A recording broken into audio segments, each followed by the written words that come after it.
శివరాత్రి పర్వదినం సందర్భంగా కాకతీయుల కళా వైభవానికి ప్రతీక అయిన 1000 స్తంభాల గుడి పునరుద్ధరణ పూర్తయింది. భక్తుల సందర్శనకు అందుబాటులోకి వచ్చింది. ఓరుగల్లులో కేంద్ర మంత్రి కిషన్ రెడ్డి ప్రత్యేక పూజలు చేశారు. కేంద్ర ప్రభుత్వం చొరవతో 1000 స్తంభాల గుడికి పునర్వైభవం దక్కింది. 2 ఏళ్లలో పునరుద్ధరణ పనులు పూర్తయ్యాయి. పురాతన ఆలయాల అభివృద్ధికి కట్టుబడి ఉన్నామని కిషన్ రెడ్డి అన్నారు. ఈ ఆలయాన్ని భక్తులకు అంకితం చేశారు.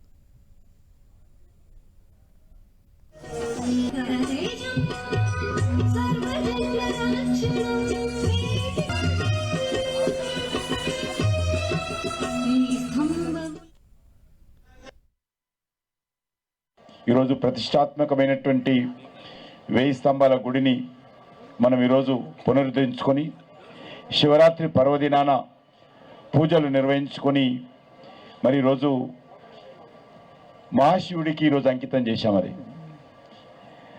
గొప్ప కార్యక్రమం. శివరాత్రి రోజు మహాశివుడికి ఈరోజు మంటపాన్ని మనం అంకితం చేశాం.